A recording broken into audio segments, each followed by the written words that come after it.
안녕하세요. 사랑하는 성도님, 승리의 주님이 우리와 함께 하십니다. 우리와 함께 하시는 주님을 찬양합니다. 기도합시다. 주님, 감사합니다. 오늘도 저희들에게 희망의 날을 주셨습니다. 오늘도 주님 은혜 안에서 저희들이 거룩한 길, 믿음의 길, 복된 길을 걸어갈 수 있도록 말씀으로 인도하시고 깨우쳐 주시옵소서. 예수님 이름으로 기도합니다. 아멘. 오늘 말씀은 다니엘서 2장 14절부터 23절까지입니다. 그때에 왕의 근위대장 아리옥이 바벨론 지혜자들을 죽이러 나가매 다니엘이 명철하고 슬기로운 말로 왕의 근위대장 아리옥에게 물어 이르되 왕의 명령이 어찌 그리 급하냐 하니 아리옥이 그 일을 다 다니엘에게 알리매 다니엘이 들어가서 왕께 구하기를 시간을 주시면 왕에게 그 해석을 알려드리리이다 하니라. 이에 다니엘이 자기 집으로 돌아가서 그 친구 하나냐와 미사일과 아사랴에게 그 일을 알리고 하늘에 계신 하나님이 이 은밀한 일에 대하여 불쌍히 여기사 다니엘과 친구들이 바벨론의 다른 지혜자들과 함께 죽임을 당하지 않게 하시기를 그들로 하여금 구하게 하니라. 이에 이 은밀한 것이 밤의 환상으로 다니엘에게 나타나 보이매 다니엘이 하늘에 계신 하나님을 찬송하니라. 다니엘이 말하여 이르되 영혼부터 영혼까지 하나님의 이름을 찬송할 것은 지혜와 능력이 그에게 있음이로다. 그는 때와 계절을 바꾸시며 왕들을 폐하시고 왕들을 세우시며 지혜자에게 지혜를 주시고 총명한 자에게는 지식을 주시는도다. 그는 깊고 은밀한 일을 나타내시고 어두운 데에 있는 것을 아시며 또 빛이 그와 함께 있도다. 나의 조상들의 하나님이여 주께서 이제 내게 지혜와 능력을 주시고 우리가 주께 구한 것을 내게 알게 하셨사오니 내가 주께 감사하고 주를 찬양하나이다. 곧 주께서 나의 왕의 그 일을 내게 보이셨나이다 하니라. 아멘. 자, 느부갓네살 왕은 꿈을 꿨지만 이제 그 꿈의 내용이 무엇인지 기억이 나질 않아요. 그리고 분명히 그 꿈이 보통 꿈이 아니었던 거죠. 그리고 그 계속 꿈을 꾸면서 그가 그로 인해서 굉장히 심신이 쇠약해지는 그러한 상황 가운데 이제 지혜자들을 불러 모았죠. 바벨론의 그 탁월한 지혜자들을 다 불러 모았습니다. 그들에게 꿈을 해석하라고 하죠. 그런데 꿈은 이야기해 주지 못해요. 꿈도 말하고 해석도 하라고 합니다. 사실 이 바벨론의 지혜자들은 대단한 사람들이었습니다. 보통 이제 점성가라고도 하고 술사, 박사 뭐 여러 가지로 불리긴 하는데 실제로 이 천문학자들이 어느 정도 실력이 있었는가 하면 이미 주전 500년경에 1년이 365일이라고 하는 것까지도 이렇게 정확하게 밝혀낼 정도로 대단한 실제로 실력자들이기도 했어요. 자, 어쨌든 이 지혜자들이 아무런 대답을 할 수 없어요. 왕께서 꿈을 말씀해 주시면 해석하겠습니다. 꿈을 말씀해 주시면. 왕은 화가 나서 이제 다 죽이라는 명령을 내렸고 오늘 14절에 보니까 근위대장 아리옥에게 이 지혜자들 다 죽이는 일을 집행하도록 합니다. 자, 그래서 이제 아리옥이 왕의 명령을 따라서 지혜자들을 죽이러 나가다가 다니엘을 만난 겁니다. 다니엘은 이 왕이 불렀던 지혜자들 가운데는 속하지 않았습니다. 근데 다니엘이 이 아리옥을 만나서 이제 슬기롭게 이야기합니다. 명철하고 슬기로운 말로. 사실은 말이 굉장히 중요해요. 똑같은 말을 해도 어떠한 마음으로, 어떠한 표현으로, 어떠한 억양으로, 어떠한 표정으로 하느냐에 따라 완전히 달라지죠. 성도는 항상 지혜롭게 말할 수 있어야 돼요. 슬기롭고 지혜로운 그러한 언어. 자, 다니엘은 이 급하게 가는 아리옥에게 슬기롭게 말합니다. 왕의 명령이 어찌 그리 급하냐. 왕의 명령이 어찌 급하시죠. 왕을 뭐 이렇게 책망하는 것도 아니고 또 한편으로는 아리옥도 이게 왕의 명령이 이게 정말 상식 밖이라는 것을 알고 있었겠죠. 이런 상황에 아리옥에게 슬쩍 말합니다. 그러자 아리옥이 무슨 일이 있었는지 다 알려주죠. 결국 다니엘도 이제 죽게 된 겁니다. 지혜자였으니까요.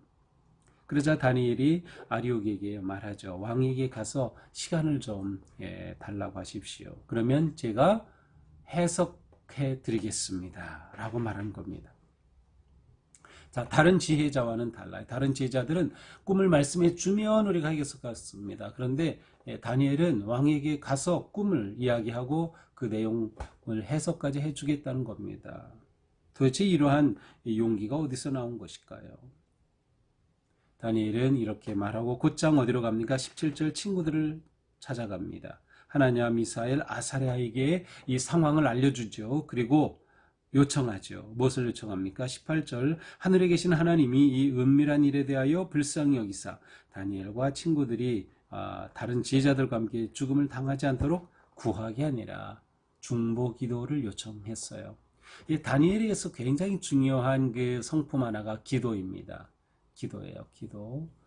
용기와 지혜도 물론 있지만 이 기도는 다니엘에게 있어서 아주 결정적인 신앙의 아주 중요한 성품입니다.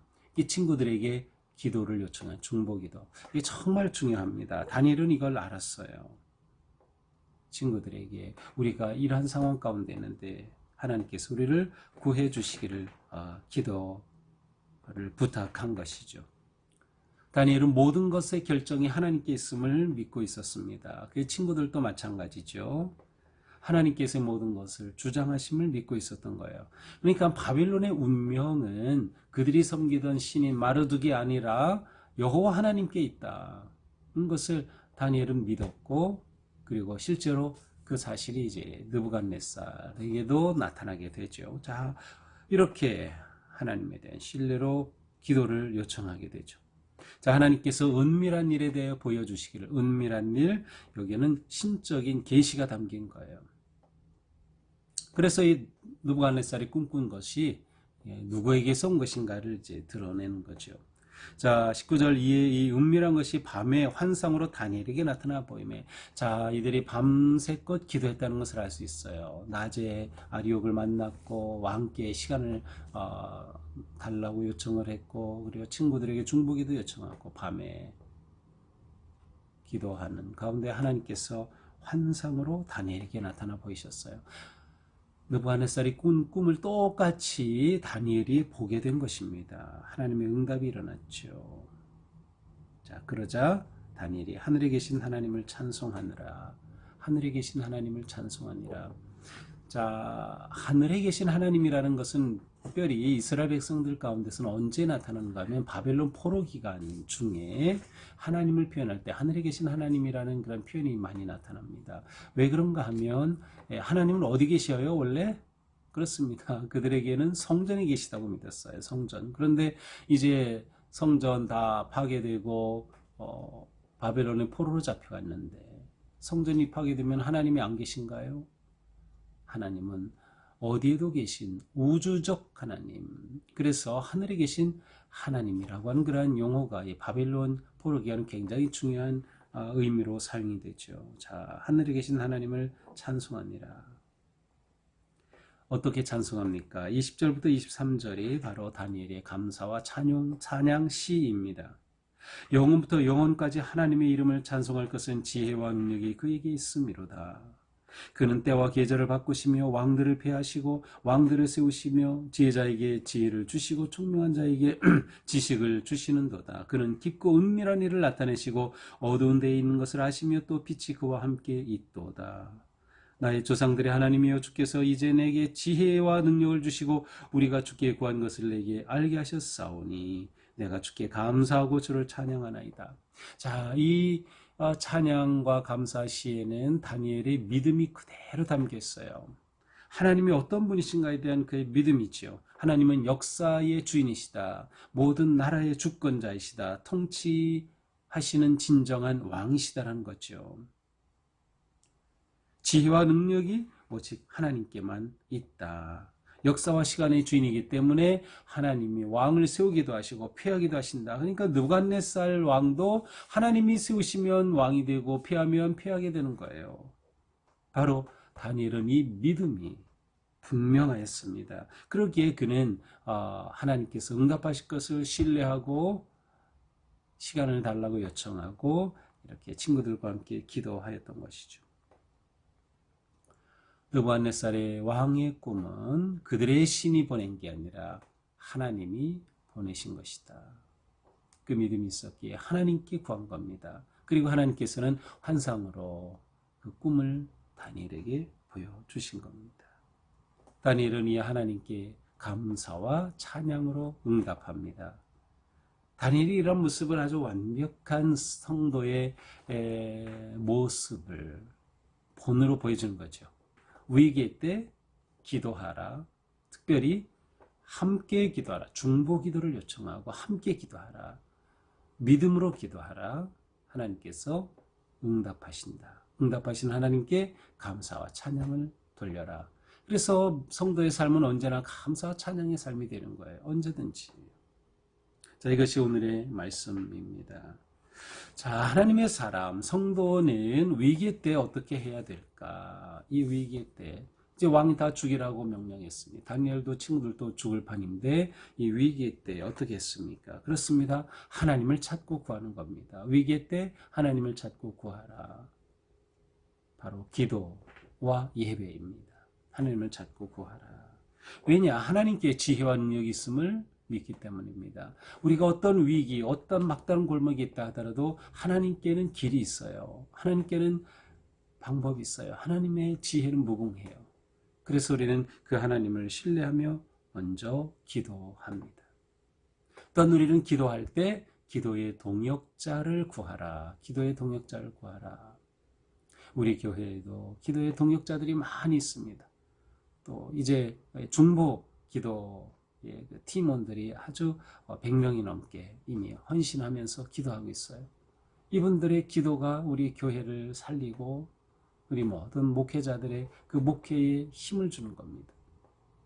함께 기도하는 것. 자, 그리고 믿음의 확신으로 행동을 합니다. 다니엘은 슬기롭게 총명하게 말을 하면서 행동합니다. 하나님에 대한 믿음이 없었다면 어떻게 이렇게 행동할 수 있었을까요? 불가능하죠. 우리는 매사에 믿음으로 행동하는 겁니다. 그래서 믿음이 중요한 거예요. 하나님에 대한 믿음, 하나님은 어떤 분이신가, 하나님에 대한 지식이 그래서 중요한 겁니다. 말씀을 통해 우리는 하나님을 계속 깨달아가는 거예요. 우리는 그 믿음으로 행동할 수 있는 것이죠. 이때 하나님께서는 우리에게 용기와 지혜를 주신다. 믿음의 사람은 항상 용기와 지혜로 맞섭니다. 느부갓네살 왕의 그 처사가 그게 합당하지가 않죠. 상식적이 아니죠. 그런데 이것을 지혜와 용기로서 맞서는 겁니다. 우리가 살아가는 삶은 바로 이래야 하는 것이죠. 그때 하나님께서 우리에게 길을 열어주시며 놀라운 은혜로 응답하여 주신다. 그래서 우리는 이런 하나님의 응답으로서 살아가는 존재. 하나님이 응답하시니 우리는 감사와 찬양을 하지 않을 수 없는 거예요. 우리는 끊임없이 언제나 어디서나 하나님을 예배하는 삶, 감사와 찬양을 돌리는 그러한 예배자로 살아가게 되는 거죠. 자, 결국 성도는 위기 때의 결론은 예배자가 될 수 있는 겁니다. 무엇으로 시작해요? 기도로 시작하여 예배로 끝나는 삶을 살아가는 거죠. 이것이 우리의 하루하루의 삶이기도 하고 한 달의 삶이 되기도 하고 우리 일생의 삶이 되는 것이에요. 오늘 우리의 삶이 하나님께 맡기고 기도하고 의지하며 하나님의 지혜와 능력으로 모든 일을 이루고 또 문제를 풀어가고 역경을 넘어서가는 그러한 복되고 거룩한 승리의 삶 되기를 주님의 이름으로 축복합니다. 기도합시다. 주님 감사합니다. 오늘 또 우리에게 말씀을 통하여서 저희들을 기도의 자리로 초청하여 주시니 감사합니다. 또한 저희가 기도할 때 함께 동역하며 중보의 기도자가 될 수 있도록 인도하여 주시옵소서. 기도의 친구가 있는 삶, 우리의 기도에 응답하실 주님을 신뢰하며 또한 감사와 찬양의 예배자의 삶을 살아가는 우리 모두가 되게 하여 주옵소서. 예수님 이름으로 기도합니다. 아멘. 네, 오늘도 주님 은혜 안에서 우리의 삶이 거룩하고 또 예배자로 승리하는 하루가 되기를 축복합니다. 사랑합니다.